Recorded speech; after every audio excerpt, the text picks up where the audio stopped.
পড়াশোনায় ফাঁকি দিও না। পড়াশোনা, এই জিকে কোশ্চেন ধরবো আজকে, দেখি কে কেমন পড়াশোনা করেছে। 600টা কোশ্চেন ছিল। আর দয়া করে কেউ লেফট হবে না, লেফট হলে এখনই হয়ে যাও। আমি বলি কি, যদি লেফট হতে চাও এখনই লেফট হয়ে যাও। কারণ মাথায় রাখবে, যার পেশেন্স নেই, যার পেশেন্স নেই, ধৈর্য নেই, ধৈর্যটা ভীষণ দরকার। ধৈর্য যার নেই তার কিন্তু সম্ভব না যে কোনো ক্ষেত্রে তোমাকে সাকসেস হতে গেলে, বা যে কোনো, শুধু যে চাকরির ক্ষেত্রে না, তুমি যে কোনো ক্ষেত্রে তোমাকে কিছু করতে গেলে, পেতে গেলে তোমাকে ভাই ধৈর্যের পরীক্ষা দিতেই হবে। যার ধৈর্য নেই কিছু নেই। আর তোমাদের মধ্যে একটা প্রবণতা আছে, আমারও এক সময় ছিল। তো এই দৃষ্টিটা আমাকে চেঞ্জ করেছিল। আমি যখন কলেজে পড়ি তখনই আমার একটা বন্ধু বর্তমানে খড়গপুর আইআইটিতে আছে। আইআইটি মানে আশা করি বোঝো। তো সায়েন্টিস্ট লাইনে আছে, রিসার্চ করছে। ওর নাম সার্চ করলে গুগলে চলে আসে আজকাল, বাপন মণ্ডল নাম সার্চ করে চলে আসে। যাই হোক, ওইদিকে আমি যাচ্ছি না। তো ও আমাকে একটা কথা বলেছিল যে ভাই, যেটাই ধরবি 100% ক্লিয়ার করবি, আধা আধোরা ছেড়ে রাখবি না। আর এই প্রবণতাটা তোমাদের অনেকের মধ্যে আছে, একটা কাজ করতে হলে হঠাৎ করে অন্য একদিকে চলে যাচ্ছ, এটা নয়। যেটা ধরছো 100% ক্লিয়ার করো। তো এই জন্য ক্লাস যদি করতে হয় একদম A to Z করবে, যদি না করতে হয় এখনই চলে যাও, প্রথমেই বলছি। তাতে তোমার উপকৃত হবে। চলো দেখো, এক দাগের অঙ্ক কী বলছে।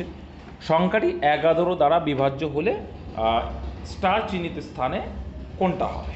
তো 11 দ্বারা বিভাজ্য দ্বারা আমার নিয়ম জানতে হবে। তাহলে দেখো, আমাকে কিন্তু বিভাজ্যতার নিয়মগুলো যদি না জানা থাকে, আমাকে দাদার ক্লাসের পরে অবশ্যই সেগুলো জেনে নেওয়া দরকার। কীভাবে জানবো আমি?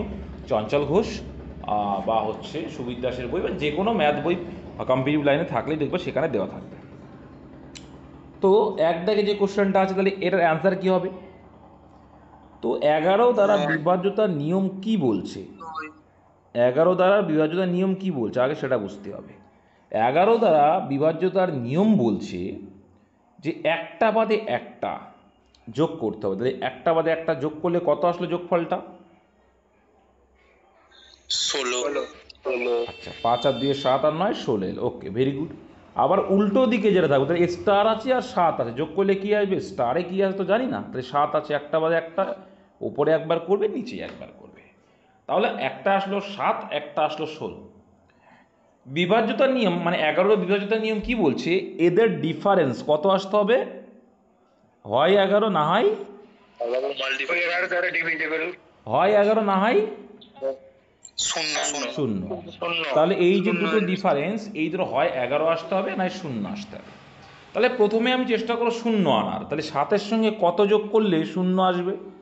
তুমি বলবে দাদা 7-এর সঙ্গে দিলে আর আমি 9 যোগ করবো, তাহলে কত হয়ে যাবে? 16 হয়ে যাবে। তো শূন্য হয়ে যাবে। অপশানে সেটা আছে কিনা আগে দেখে না, দেখছে আছে, তাহলে ওটাই অ্যান্সার। তাহলে স্টার চিহ্নিত স্থানে 9 দিলে যোগ করলে তাহলে 16 হবে। তাহলে ওপরেও 16, এখানেও একটা বাদে একটা করলে 16, তাহলে 16 ডিফারেন্স 0।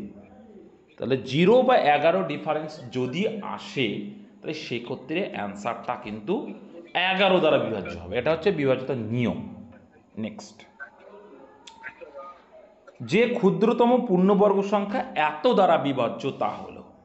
তো এখানেও আমরা বিভাজ্যতার নিয়ম লাগাবো, সবসময় চেষ্টা করব 3 আর 9 যেখানে আসে তার বিভাজ্যতার নিয়মটা দেখা। কারণ 3 আর 9-এর বিভাজ্যতার নিয়মটা সব থেকে সোজা। কারণ অঙ্কগুলোর সমষ্টি যদি 9 বা 3 দিয়ে ভাগ যায়, তাহলে সংখ্যাটা পুরোটাই 3 দিয়ে ভাগ যাবে, আর 9 থাকলে 9 দিয়ে ভাগ যাবে। চলো, তো এখানে আমি 12কে যদি ভাঙি, উৎপাদকে বিশ্লেষণ করি, তাহলে 12কে উৎপাদকে বিশ্লেষণ করলে কি হবে? কেন 12 নিচ্ছি? 3 গুণিত 4। তাহলে 3 দিয়ে ভাগ যাচ্ছে কিনা দেখো, বলেছে ক্ষুদ্রতম পূর্ণবর্গ সংখ্যা। তাহলে এখানে যে কটা সংখ্যা আছে সব কটাই পূর্ণবর্গ।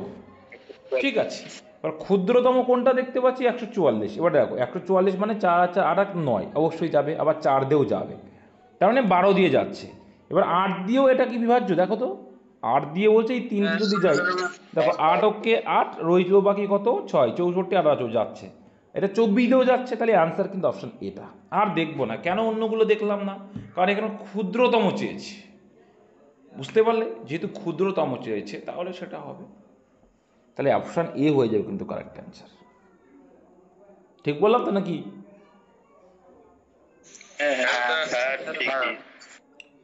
তো বিভাজ্যতার নিয়মগুলো জানতে হবে। চলো, 3 দাগ, একটি 3 অঙ্কের সংখ্যা থেকে তার অঙ্ক সমষ্টি বিয়োগ করলে বিয়োগফল সর্বদা কোন সংখ্যা দ্বারা বিভাজ্য হবে? তাহলে কি করবে, একটি 3 অঙ্কের সংখ্যা নিয়ে নাও।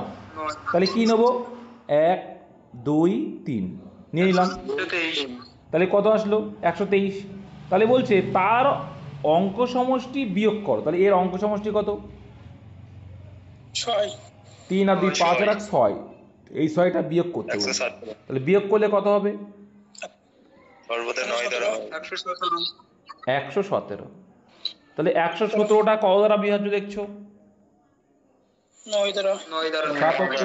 তাহলে একমাত্র 9 দ্বারা বিভাজ্য। দেখো 9 কে 9, হাতে রইল 2, 27, 3 9 7, মানে 9 তেরো 117। আর বাদ বাকি দেখো দয়িত্র যাবেই না, দয়িত্র বিভাজ্যতা নিয়ম বলছে সে শূন্য থাকতে হবে। 8 বিভাজ্যতা নিয়ম বলছে 3টে সংখ্যা যদি যায়, তাছাড়া জোড় সংখ্যা দেখো আমি যখন জোড় সংখ্যা দিয়ে কোনো কিছু ভাগ করবো অবশ্যই সে জোড় সংখ্যা থাকতে হবে, 7 দিয়ে ওটা যাচ্ছে না। এটা তাহলে কি জানলাম? এইগুলো এইভাবে দেখে নিতে। এবার যদি দেখো অপশান দুটো মিলে যাচ্ছে তখন কি করবে? একটা বাদ দিয়ে দাও, 2 3 4 ধরো। বুঝতে পেরেছো ভাই? ধরে দেখবে, তাও সে সেম প্রসেস দেখবে। আমি 999 ধরেও দেখেছি, ওই 9 দিয়ে ভাগ যাচ্ছে। একদম যে কোনো কিছু ধরতে, একটি 3 অঙ্কের তুমি যে কোনো কিছু ধরতে পারো। নেক্সট, পরপর যে কোনো 3টি সংখ্যার গুণফল সর্বদা কোন সংখ্যা দ্বারা ভাগ যাবে? তাহলে পরপর 2 থেকে নেওয়ার চেষ্টা করবে। গুণ যে 2 3 4, তাহলে এই দুটো গুণ করলে কত আসছে? গুণফল বলেছে 3 4 12, 12 দিয়ে 24। 6 দিয়ে হবে। তাহলে 6 দিয়ে যাচ্ছে, তাহলে এটা অ্যান্সার। আর দেখো অন্যগুলোতে যাবে না, তাহলে এটাই অ্যান্সার। যখন দুটো যাবে তখন কি করতাম? তখন দরকার আরও কটা নেব, পরপর 3 সংখ্যা 4 5 6 নিয়ে দেখতাম। এটা হচ্ছে সিস্টেম। আচ্ছা, 645 দ্বারা বিভাজ্য 5 অঙ্কের ক্ষুদ্রতম সংখ্যাটি। তো এটা কি করবে? 645 দ্বারা বিভাজ্য মানে কি? আমি 645কে উৎপাদকে বিশ্লেষণ করে দেবো। তাহলে 645কে উৎপাদকে বিশ্লেষণ করলে কি কি পাবো? দেখো 5 দিয়ে ভাগ করে দাও। 215। 5 দিয়ে ভাগ করলে 215, তাহলে 215। 3 দিয়ে ভাগ করলে 215, তাই 3 দিয়ে ভাগ করলে 215। 5 12 9। তারপরে আবার কি 5 দিয়ে ভাগ করলে কত আসছে? 4 আর 3 43। 43। Very good. এবার চলে আসো, তাহলে যে সংখ্যাটা 5 দিয়ে বিভাজ্য, শেষে 5 থাকলে অবশ্যই যাকে ভাগ করব সেটা 5 থাকতে হবে বা শূন্য থাকতে হবে। তো প্রত্যেকটাই দেখো শূন্য আছে, প্রত্যেকটাই শূন্য আছে, মানে 5 দিয়ে বিভাজ্য প্রত্যেকটা আছে, ঠিক আছে। এবার দেখবো 3 বিভাজ্যতার নিয়ম কি জানি আমরা? যোগফলটা যদি যায়, তাহলে 6 আর 3 9 আর 1 10, এটা যাচ্ছে না। 7 আর 3 10 আর 1 11, এটাও যাচ্ছে না। 3 আর 1 4 আর 1 5, এটাও যাচ্ছে না। তাহলে এটা অ্যান্সার ডাইরেক্ট বোঝা গেল। এই জন্যই উৎপাদক বিশ্লেষণ করে। এবার তুই 645 দিয়ে যদি এটাকে ভাগ করতে যাও 5 অঙ্কের ক্ষুদ্রতম সংখ্যা, ধর টাইমটা বেশি লেগে যাবে। হ্যাঁ বলো, কি বলছিলে? দাদা বললাম উৎপাদক না বার করলেও হবে। হ্যাঁ, উৎপাদক মানে তুমি ভাগ করবে না দাদা, ডাইরেক্ট 6 যোগ 4 যোগ 5, 6 6 4 10 আর 5 15, 15কে 3 আর 5 দিয়ে ভাগ করা যায়। এটা এক্ষেত্রে হলো, অন্য ক্ষেত্রে যে না হয় ভাই। এটা তুমি ঠিক বলেছো, এটা উৎপাদকের বিশ্লেষণ না করলেও হয়ে যাবে। ও ঠিক বলেছে। যে কি বলতে চাইছো, যে কি যে সংখ্যাটা 5 আছে মানে অবশ্যই 5 থাকছে। এই তো 5 আছে মানে 5 দিয়ে বিভাজ্যতা বোঝা যাচ্ছে। আর আমরা তো 3-এর বিভাজ্যতার নিয়ম জানি, যে যে সংখ্যাটার যোগফল 3 দিয়ে যাচ্ছে, তার মানে অবশ্যই যাকে ভাগ করো তারও 3 দিয়ে দিতে হবে। এটাই বলতে চাইছো। হ্যাঁ দাদা, হ্যাঁ। ওটাও বিভাজ্যতার নিয়ম। আচ্ছা, এক্ষেত্রে কি করতে হয়? এটা দুটো প্রসেস আছে, তো সেটা শিখিয়ে দেবো। আর একটা এরপর অ্যাডভান্স, সেটা আমি বলে দেবো, এখানে নেই যেহেতু। কি করতে হবে, যেটা ক্ষুদ্র সব থেকে ছোটো পার্টটাকে কি করবে? কমন নিতে হবে। নিয়ে নিলাম। তাহলে এখানে কত পড়ে থাকবে? 1 পড়ে থাকবে। 2-এর পর 30 নিয়েছি, কিছু নেই মানে 1 পড়ে থাকবে। তারপরে কি 2-এর পর কত পড়ে থাকবে? তারপরে 2-এর পর কত পড়ে থাকবে? 31 থেকে 30 নিলে 2-এর পর 1 পড়ে থাকে। 2-এর পর 1 মানে কত? 2। তারপরে 32 থেকে 30 নিলে, তাহলে 2-এর পর 2 পড়ে থাকবে। 2-এর পর 2 মানে 4। তারপর 33 থেকে 30 নিয়ে নিলে পাওয়ার, তাহলে কত পড়ে থাকবে? 3। 2-এর পর 3 মানে 8। এটার আর কেন ভ্যালু নেই? এবার ওই পাশে যে কটা আছে সেটাই কাজ, যোগ করো। 15। তাহলে এই যে মানটা আসবে, এই মানটা দেখতে হবে যে কোন সংখ্যা দিয়ে বিভাজ্য হচ্ছে। দেখা যাচ্ছে এখানে একটা আমার অপশান সি, 15 থেকে 15 দিয়ে বিভাজ্য, তাহলে এটাই অ্যান্সার। আর অ্যাডভান্স যদি বলে, এবার যখন দেখবে দুটো অপশান আসছে যেটা দিয়ে 15কে ভাগ করা যাচ্ছে, তাহলে সেক্ষেত্রে আবার করতে গেলে কি করতে হয় জানা আছে? সেক্ষেত্রে মাথায় রাখবে এই 15 যেটা আসছে, হ্যাঁ, একে যদি আমরা ডিভিজুয়াল করি, মানে উৎপাদক বিশ্লেষণ করি 3 আর 5, তাহলে অ্যান্সার 3 হবে, 5 হবে আর 15 হবে। তার মানে 3 বা 5-এর মাল্টিপল যদি থাকে তো সেটা অ্যান্সার। এগুলো মনে রাখবে, যদি অপশান দুটো মিলে যায় তাহলে দেখবে কোনটা এই 3 বা 5-এর মাল্টিপল আছে, সেটা অ্যান্সার তখন। এগুলো কিন্তু দেখে নেবে, ভুলভাল হয়ে যাবে নাহলে। আর এখানে একটা এসছে মানে কোনো দেখার দরকার নেই। আর সাধারণত এই অঙ্কগুলো এরকমই আসবে, একটাই আসবে। তবু আমি পরের পার্টটুকু শিখিয়ে দিলাম। আগের দিন ওএমআর গ্রুপে বা কোনো গ্রুপে একটাকে ছেলে দিয়েছিল না, আমার পার্সোনালি পাঠিয়েছিল হয়তো, তাকে বলে দিয়েছিলাম। চলো, 7 দাগ বলছে 82,000 দ্বারা বিভাজ্য সংখ্যাটি হলো, মানে 82,000 কোন সংখ্যাটা দ্বারা বিভাজ্য, 82,000 কোন সংখ্যাটি দ্বারা বিভাজ্য একটা। তাহলে এখানে দেখো 3 দিয়ে বিভাজ্য হবে, 8 আর 2 10, 10কে তো 3 দিয়ে ভাগ করা যাবে না, হবে না। 9 দিয়ে হবে না, 9 আর 3 বিভাজ্য নিয়ম সেম। 7 দিয়ে যাবে, দেখো তো 7 অক্ষে 7 12, 12-এর ভিতরে কত আসছে? 7 অক্ষে 7 5 50, 1 10, 7 অক্ষে 7 3 আসছে না, 3 চলেই আসছে, তাহলে এটা হবে না, তাহলে 7 দিয়ে হবে না। আর একটা জিনিস মাথায় রাখতে হবে, কোনো সংখ্যার শেষে যদি 3টে শূন্য থাকে, এবার তো আমি বলে দেবো, এটা তো আমি বললাম যে যাচ্ছে না, কিন্তু আমি তো জানি যে কি, কোনো সংখ্যার শেষে যদি 3টে শূন্য থাকে সেটা মাস্ট বি 8 দিয়ে ভাগ যাবে, আর কোনো সংখ্যার শেষে যদি 2টো শূন্য থাকে মাস্ট বি 4 দিয়ে ভাগ যাবে। এগুলো একটু মাথায় রেখো। তো এটা তো 3টে শূন্য আসবে, মানে 8 দিয়ে ভাগ, প্রথমে বুঝে যেতাম। চলো, তাহলে পৌনপুনিকের ম্যাথ দিয়েছে এবার, ঠিক আছে, পৌনপুনিকের ম্যাথ দিয়েছে 8 দাগে। তো সংখ্যাটির পি বাই কিউ মানে কি ভগ্নাংশ আকারে প্রকাশ করতে হবে, তার রূপটি কি হবে? তো দেখো 1 রয়েছে, আর এই যদি এরকম থাকে, দেখো আমি ক্লিয়ার করে দিই, এইটার মাথায় পৌনপুনিক এরকম যদি থাকে, তার মানে কিন্তু এই 3টের মাথায়ই পৌনপুনিক, এটা কিন্তু মাথায় রেখো। যখন একটার থেকে আর একটা পৌনপুনিক থাকে মানে ওর মিডিলে যতগুলো সংখ্যা আছে প্রত্যেকটার মাথায় কিন্তু পৌনপুনিক আছে। তাহলে এখানে 1 আছে, আর এর তো দেখো বিয়োগ করার কিছু নেই, 2 শূন্য বিয়োগ করার দরকার হয় না। আর বাই নিচেই দেখো 3টের মাথায় পৌনপুনিক, মানে কটা নয় হবে? তাহলে 1/999 অ্যান্সার অপশন সি। কেমন? আচ্ছা, কেউ একজন অ্যান্সার কি লেখো তো, লাস্টে আমাকে পাঠাবে, আমি মার্ক করবো বলে। নেক্সট 9 দাগ কি বলছে? 0.0123 মাথায় পৌনপুনিককে সামান্য ভগ্নাংশে পরিণত করতে হবে। আচ্ছা, তাহলে এক্ষেত্রে কত দেখতে পাচ্ছ? 123 দেখতে পাচ্ছ। তাহলে 123 থেকে কত মাইনাস করব? 12। আগের যতগুলো দশমিক পর্যন্ত আগে যতগুলো সংখ্যা থাকবে তাকে বিয়োগ করতে হয়, 12। আর কটার মাথায় পৌনপুনিক আছে? একটার মাথায়। তাহলে একটার মাথায় পৌনপুনিক মানে একটা নয়, আর তার আগে দশমিক পর্যন্ত যতগুলো সংখ্যা থাকবে তার জন্য শূন্য হবে, তাই 3টে শূন্য। বেশ, তাহলে 123 থেকে 12 বাদ দিলে কত হয়? 111। তাহলে 111, তাহলে 111/9000 আছে। দেখো 3 দিয়ে কাটাকুটি যাচ্ছে, কারণ 3টে, আর এটাও 3 দিয়ে কাটাকুটি যাচ্ছে, তাহলে এখানে কত আসবে? 3 3 9, 3000। আর এখানে দেখো 3 3 9 রইল বাকি 2 মানে 21, 3 7 21 মানে 37/3000 অ্যান্সার। তাহলে অপশন নাম্বার কোনটা? Option C. বুঝতে কারো অসুবিধা নেই? আমি জানি অনেকের পৌনপুনিকে প্রবলেম, কিন্তু আজকেও অনেক কিছু তার ক্লিয়ার হচ্ছে, আমি এটা জানি। নেক্সট, এত সংখ্যাটিকে 7-এর স্থানীয় মান, এটাও অনেকের প্রবলেম, আমি জানি। পয়েন্ট যখন থাকবে 7-এর স্থানীয় মান কী হবে? পয়েন্ট না থাকলে তো পারো, কিন্তু পয়েন্ট যদি না থাকে, দেখো এখানে 7 আছে, তার জন্য 7 দেব, তারপরে যতগুলো সংখ্যা থাকে তার জন্য কি দিই আমরা? শূন্য দিই, তো 3টে সংখ্যা। এবার পয়েন্টের জন্য কি হয়? পয়েন্টের জন্য 1 হয়, তাই তো? আর কতগুলো আগে থেকে দশমিক আছে? 4টের আগে, তাহলে দশমিক তুলে দিলাম, তাহলে এটা হবে অ্যান্সার, তাই তো? আমি যদি দশমিকটা তুলি তার মধ্যে এইটা, তাহলে 7-এর স্থানে মানে 7000, আর এখানে 3টে শূন্য আউট হলো, 3টে শূন্য আউট, তাহলে অ্যান্সার কত হলো? 7/। এটা না, 7/10 অপশন ডি। কার কার বুঝতে অসুবিধা? বুঝতে অসুবিধা হলে জিজ্ঞাসা করতে হবে, না হলে শেখা যাবে না। নেক্সট,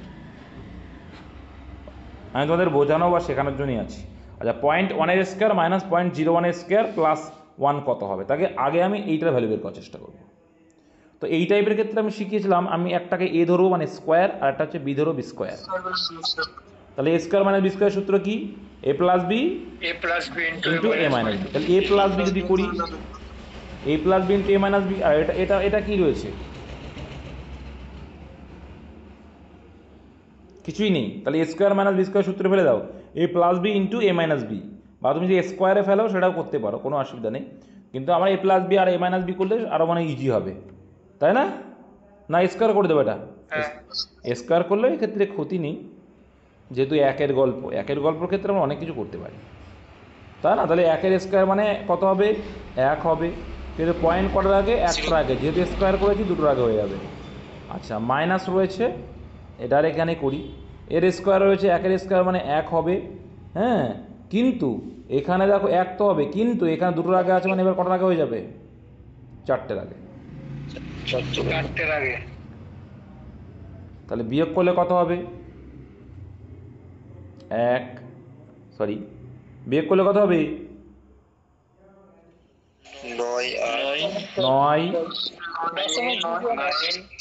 9, 9, সরি 9, 9, তারপরে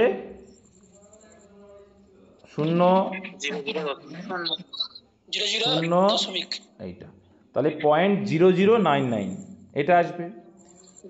আর নিচেই কি রয়েছে? পয়েন্ট, নিচে যেটা আছে সেটা লেখো, এখানে লিখে দিচ্ছি। পয়েন্ট, এই শূন্য দেখতে ভালো লাগার জন্য, কিন্তু তাছাড়া কিছু না। 001 রয়েছে আর প্লাস 1 আছে। তাহলে দেখো এখানেও 4টের আগে দশমিক তুলে দেবো, এখানেও 4টের আগে দশমিক, তাহলে দশমিকটা আমরা আউট করে দিলাম, এই দশমিকটা আউট করে দিলাম। এরও 4টের আগে দশমিক, এরও 4টের আগে দশমিক, তার মানে দশমিক দশমিক আউট। তো বাইরে শূন্যগুলো তার দাম থাকে না, থাকে কি? থাকে না। তাহলে 99/1ও যা, শুধু 99 তাই। তাহলে এদিকে 99 আছে আর প্লাস 1 আছে, তাই যোগ করলে কত হবে? 100। এটা। নেক্সট, আচ্ছা এখানে গুণ করো, এটা খুব সোজা করে করব। আচ্ছা, আমি এটাকে 4-এর মাথায় পৌনঃপুনিক লিখতে পারি কি না? আর এটাকে 0.5-এর মাথায় পৌনঃপুনিক লিখতে পারি কি না? পারি তো? তাহলে এরকম যখন থাকে, দেখো 4-এর মাথায় পৌনঃপুনিক কেমন? 4 বারবার রিপিট হচ্ছে, তার মানে এটা লিখতে পারি কি? 4/9 ইন্টু 5, এটাকে কি লিখতে পারি? 5/9। তাহলে অ্যান্সার কত আসলো? 4 5 20/9 81। Answer 20/81, option number A. কত সোজা দেখেছো? এর এই ডট ডট ডট মানেই কিন্তু এই পৌনঃপুনিক, এইগুলোকেই শিখতে হবে তোমাদের। এই যে বললাম অনেকেই অনেক কিছু জানো না, আমি জানি, সেগুলো এবার আমি তোমাদের ঝালাই করে করে দেবো। পরীক্ষার আগে আমি তোমাদের তৈরি করে দেবো বলেছিলাম। এগুলোও দেখো, এগুলো তোমরা অনেক বোকামি করে করবে। সব কিছু যোগ আছে মানে আমি যোগ করব, যোগ আছে মানে কি করব? যোগ করব। এবার তুমি 9 দিয়ে করতে যাও, করতে পারো। তুমি যদি 9 দিয়ে করবে, করতে পারো। তাহলে এবার প্রত্যেক একটার মাথায় মানে কি? এটা 4/9, এটা কি হয়ে যাবে? 2/9, এটা কি হয়ে যাবে? 7/9, যদি একটা মাথায় পড়বে, আর এটা 5/9। দেখো তাহলে প্রত্যেকের হর সেম, প্রত্যেকের হর সেম, হর নয়, তাহলে এলসিএম আমার দেখার দরকার নেই। তাহলে উপরেগুলো যা যোগ করতে হবে। 7 5 12 আর 2 14 আর 4 18। অ্যান্সার আসবে 18, অপশন সি। ঠিক আছে, নেক্সট।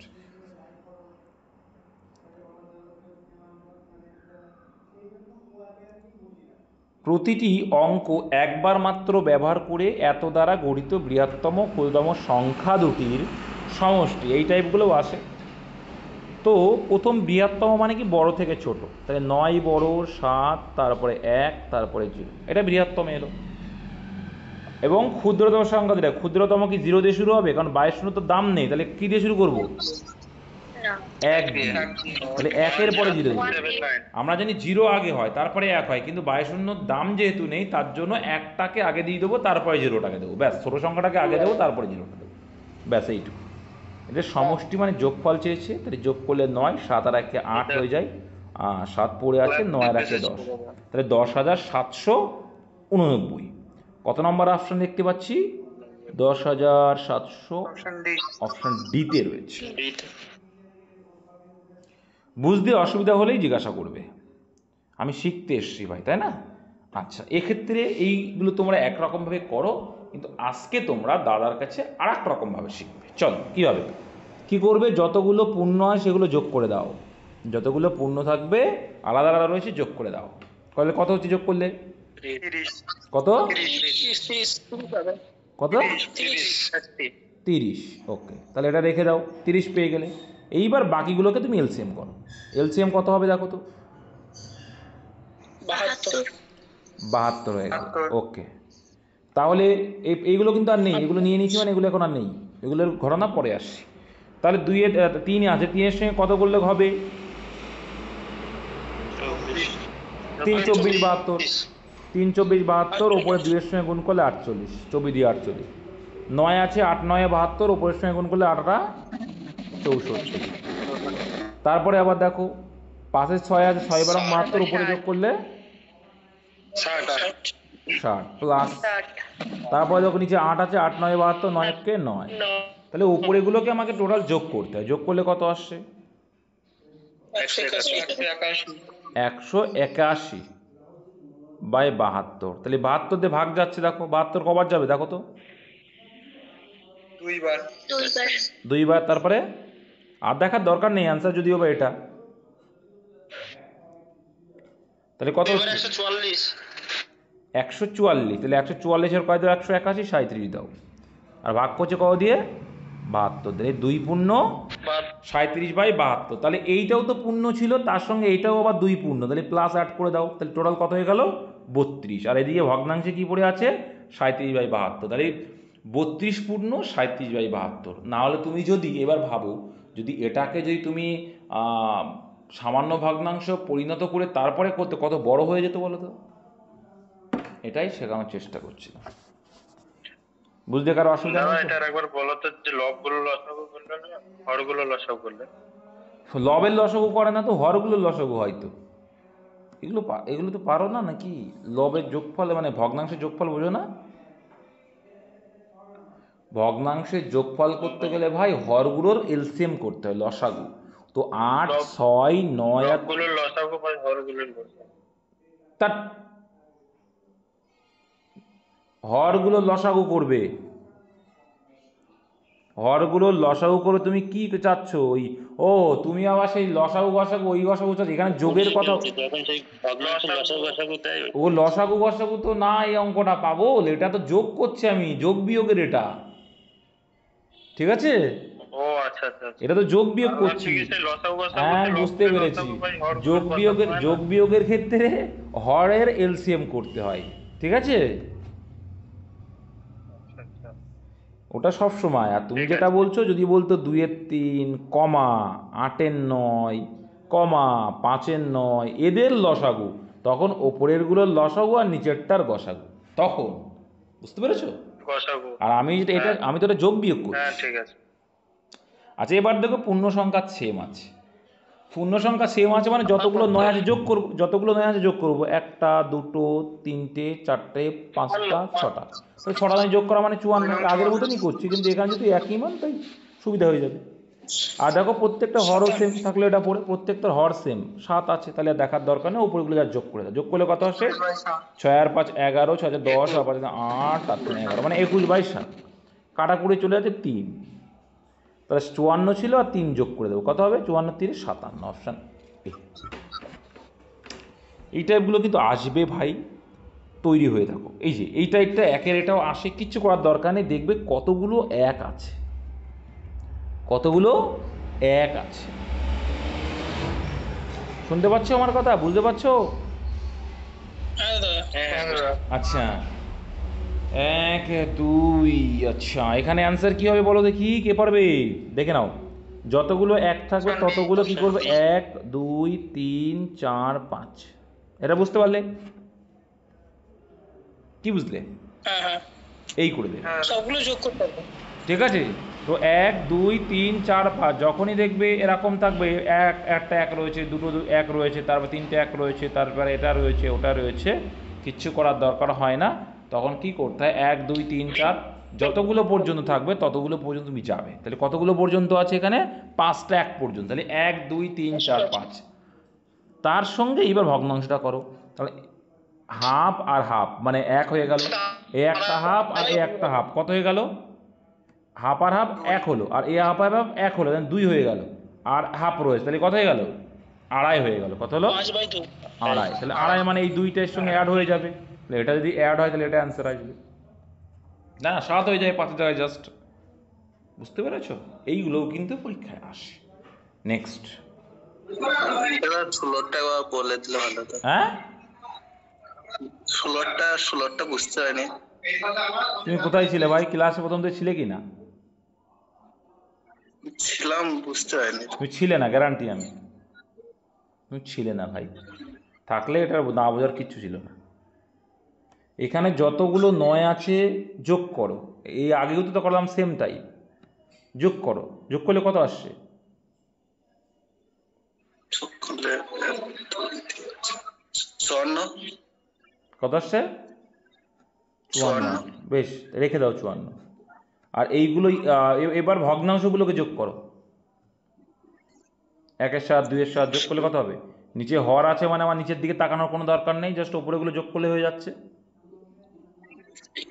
21, তাহলে 21/7 যোগ করলে, তাই তো নাকি? হ্যাঁ, তাহলে করলে কত হবে, 3 হবে, 57। 57। এটাও তাই, এটাও তাই করছি, যোগ করছি, এগুলোও কিন্তু যোগ করছি, যোগ করলে কত হয়, 1 2 3 4 5ই আসবে, দেখবা। বুঝতে পেরেছো? এই যোগ করলে 1 2 3 4 5ই আসবে, যোগ করলে। তুমি যোগ করে দেখো না, সব কটাই যোগ করছে, কিন্তু কিন্তু তাড়াতাড়ি করার জন্য আমরা কী করি সেটা তোমায় ফলো রাখতে হবে। সব কটাই যোগ করতে হয়, পূর্ণসংখ্যা যোগ করি আমরা। তারপরে কতগুলো হাফ আছে, একটা হাফ, দুটো হাফ, তিনটে হাফ, চারটে হাফ, তাহলে দুটো দুটো হাফ মিলে এক হয়ে যায়, দুটো দুটো হাফ মিলে এক হয়ে যায়, তাহলে এখানে একটা, এখানে একটা, আর এখানে একটা হাফ রয়েছে না, মানে আড়াই। তাহলে এর সঙ্গে আড়াই যোগ করা মানে এর সঙ্গে, তাহলে 12 5 4 5 5 7 2 7 হয়ে যাবে, এটা অ্যান্সার আসছে। ঠিক আছে, একই রকম সব কটা, সব কটা কিন্তু যোগ করছি পূর্ণগুলো, সব কটাতেই তোমার যদি মনে রাখে, মনে না থাকে কোনো কিছু, তাহলে মাথায় রাখবে আমি যোগ করতে হয়, মেন কথা আমার যতগুলো পূর্ণ থাকবে সেগুলো যোগ করবো, তারপরে ভগ্নাংশগুলো করে সেখানেও যদি কোনো পূর্ণ হয় সেটাও যোগ করে দেবো লাস্টে, ব্যাস এইটুকু। এখানেও তাই করবো, দেখো পূর্ণ সংখ্যা রয়েছে, দেখো এখানে -4 আর এখানে -2, তাহলে এটা কী করবো, -6 হয়ে গেল, আর এখানে হচ্ছে +9 পূর্ণ সংখ্যায়, তাহলে এটা ক্যালকুলেশন করলে কত আসবে, 3, রেখে দাও 3। এবার ভগ্নাংশগুলো আছে, এবার ভগ্নাংশগুলো আছে, এখানে এলসিএম করো, 3 আর 4-এর এলসিএম করলে 12, ওকে। আর উপরে কত আছে, 9 হবে। কত আসছে বলো, 9 আচ্ছা 3 4 12, 4 দিয়ে ভাগ করে, তাই 3 3 কে 9, মাইনাস এখানে কত আসছে, আবার দেখো এগুলো নেই কিন্তু, তাই 3 দিয়ে ভাগ করলে এখানে 4 অক্ষে 4 আসছে, এখানে কত আসছে, 3 4 এবারে 4 দুগুণে 8 আসছে, তাহলে এটা ক্যালকুলেশন করলে কত আসছে, -8, -8 আর -4 যোগ করলে কত হবে, -12, -12 থেকে 9 বাদ দিলে -3/12, কাটাকুটি করলে কত, -1/12, তাই তো নাকি, -1/4, তাহলে -1/4, তাই 3 -1/4 করতে হবে। আর যখন মাইনাস আসবে তখন তো আবার কী করতে হবে, তখন কিন্তু চেঞ্জ হয়ে যাবে, তাই 3 -1/4 মানে কত আসছে, মানে বিয়োগ হবে কিন্তু। তাহলে এখানে তো আমরা 3 প্লাস থাকলে কোনো ব্যাপার ছিল না, কিন্তু -1/4 এসছে, তার মানে ক্যালকুলেশন আমায় করতে হবে তারপরে, তাই 3 4 12, আর 12 থেকে 1/4, তাহলে এটা মানে কত করলেই চলে আসবে, তাহলে কত আসবে, 11/4, 2 গুণ 3/4, মাইনাস থাকলে কিন্তু পরে তোমাকে মাইনাস করে দিতে হবে, যোগ থাকলে তো কোনো ব্যাপারই হয় না, খুব সোজা হয়ে যায়। তাহলে এটা অ্যান্সার হয়ে যাবে 2/3/4, অপশন নাম্বার সি। আশা করি ক্লিয়ার করতে পারছি, আর না হলেই গতানুগতিক নিয়মে করবে ভাই, ওই যে 4 9 36, 3 36 আর 3 39/4 মাইনাস, তারপরে হচ্ছে 3 4 12 আর 13/3, মাইনাস 3 দুগুণি 6 আর 2 8/3। তুমি করবে তার আগে অন্য একজন খুব স্পিডে করে বেরিয়ে যাবে। নেক্সট আর একটা জিনিস মাথায় রাখবে, যখন ক্লিয়ার করে দিই বিষয়টা, যখন দেখবে -1/4 রয়েছে, তার মানে কি এই 3-এর থেকে তো বাদ তো যাবেই, গিয়ে কম হয়ে যাবে, কম হয়ে তো 2 হয়ে গেলই। সঙ্গে সঙ্গে মাথায় রাখবে এইখানে 4 ভাগের ভিতরে 1 ভাগ বাদ গেছে, তাই কত ভাগ পড়ে আছে?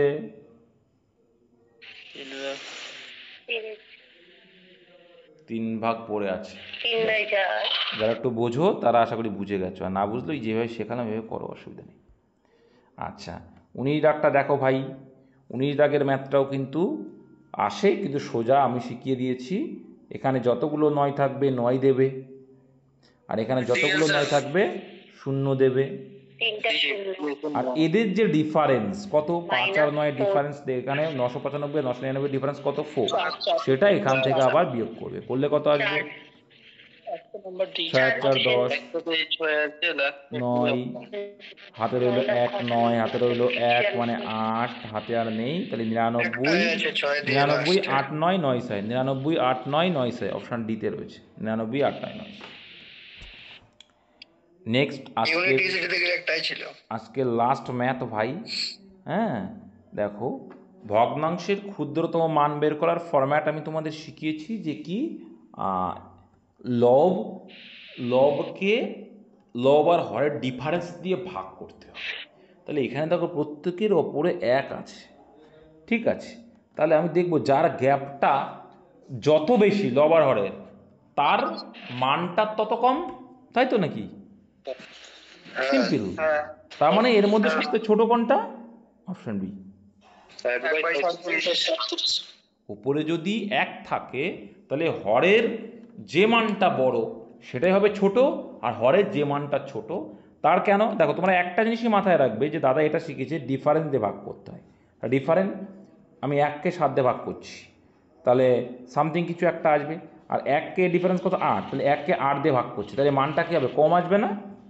আমি 1কে 7 ভাগে ভাগ করলাম আর 1কে 8 ভাগে ভাগ করলাম, তাহলে মানটা কম কার হবে?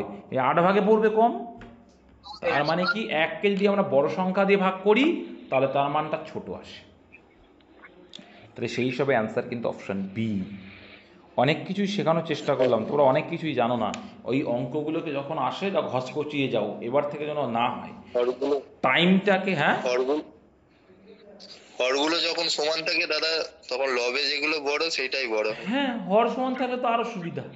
হর যখন সমান থাকবে তখন কি হবে, যে লবে বড় থাকবে সে হবে, উল্টোটা হবে। আর আর কিছু না মনে থাকলে ওই ডিফারেন্স দেখবে, আমি কি বললাম, মনে করো এসব কিচ্ছু মনে নেই আমার, আমি দেখবো যে ডিফারেন্স দিয়ে ভাগ করব, ঠিক আছে, ডিফারেন্স দিয়ে লবকে ভাগ করলে পেয়ে যাবে তুমি অ্যান্সার, যেটা ছোট হবে ছোট, ঠিক আছে, যখন ভাগফলটা।